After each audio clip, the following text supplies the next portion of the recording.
Minister is enjoying his portfolio, the responsibilities, and enjoying his job, by the energy and passion with which they make a contribution to this House, and that Minister didn't. He's clearly got over his excitement, his little puppy dog love that he used to have for his ministerial portfolio.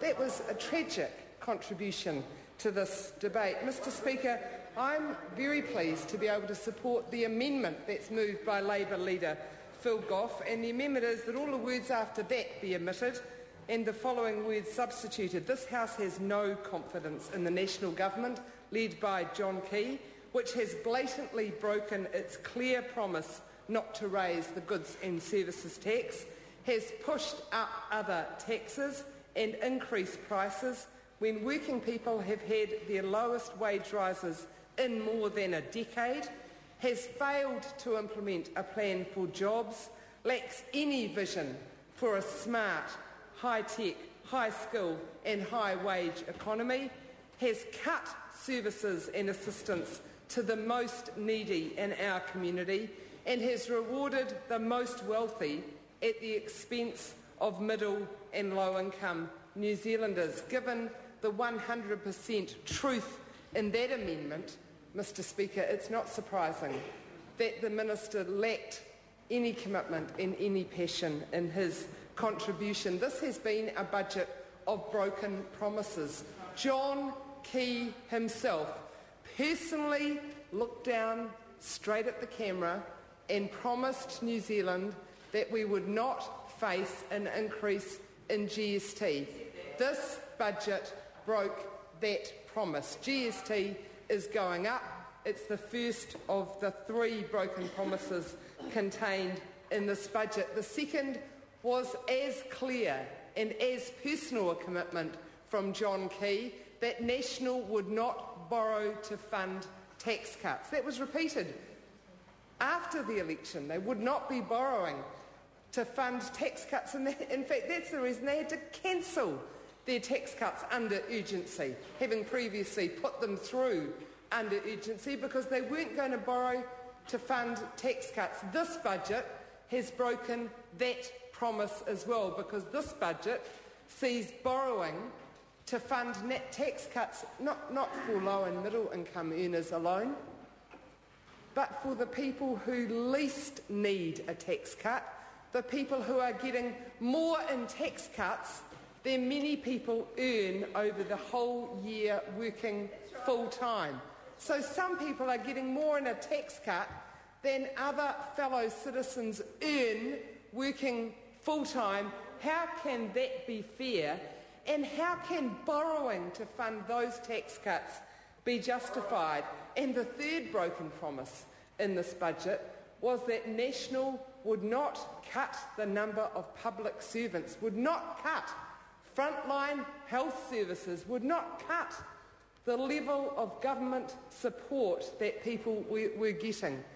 Every day, Mr. Speaker, we have more examples of frontline health service cuts, of cuts in public service jobs.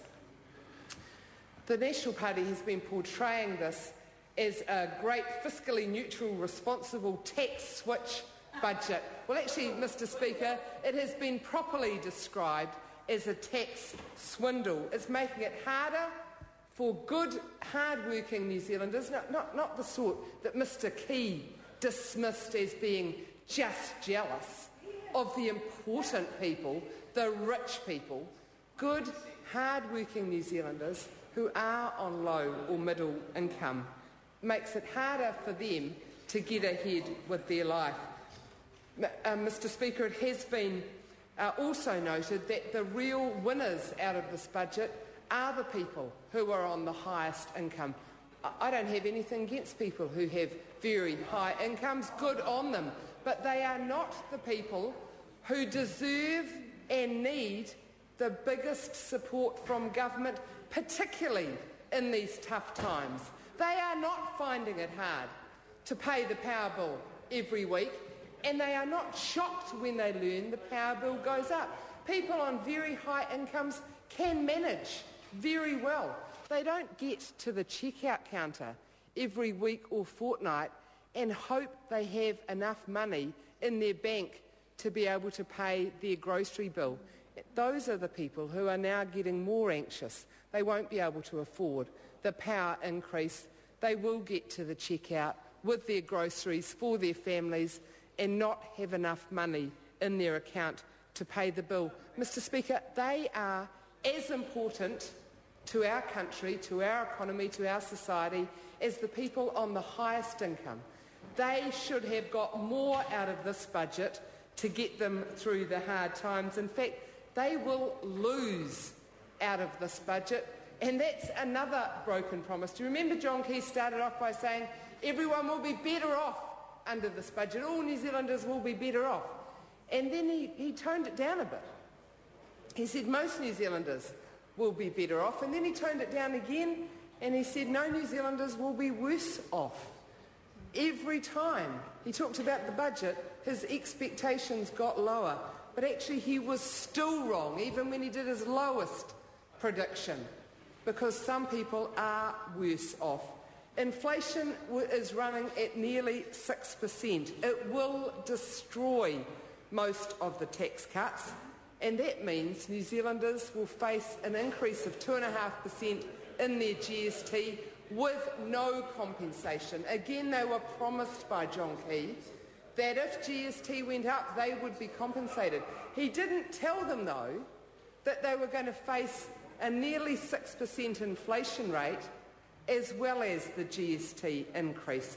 We know that an average family with 2 children, let's give the workers, the income earners in that family a wage increase, they will be $55 a week worse off after GST, inflation and the increases in early childhood education charges. The Minister of Education couldn't work it out today. She was asked to multiply $1.51 by 40 and let the House know what increased early childhood education charges would that family face if that was what was passed on from the early childhood education centres. Mr. Speaker, I know that that is what the centres are facing. $1.51 an hour multiplied by however many hours your child is in ECE, and that's the additional charge that family will have to face. I'm sure that my colleague Sue Moroney will be asking the Minister to have another go at that question. $1.51 times 40, and perhaps Aaron Gilmore might be able to spend some time this afternoon with his calculator and the Minister of Education explaining how that is going to make families worse off. And of course, Mr. Speaker, what we have also seen as a result of the budget is future health cuts, which will make the health cuts of the last 18 months pale into insignificance. And as, Mr. Speaker, you know very well yourself from your own electorate, these have not been health cuts that have been fair on individuals. They haven't been necessary. In fact, they've been cruel, because they've been targeting the most vulnerable members in our society, people who are frail and elderly, often living at home on their own, people who have been getting $20 or $30 a week home support help and have now had that cut because the Minister of Health has said to the district health boards, your cuts are not strong enough, keep cutting until you get your budget back on track before the 30th of June of this year. The budget that we've just heard in this House halves the budget increase for district health boards. They don't know how they're going to survive, and I'm certain that particularly older people, more vulnerable people, will be feeling the weight of those health cuts. There is effectively a $300 million hole in the health budget. That's how much extra they needed on top of what the Minister of Health announced on Budget Day in order to stand still, not in order to expand services, not in order to give wage increases, not in order to make better, sooner, more convenient health services available. That's how much they needed to stand still, and that's the hole in the health budget, Mr. Speaker.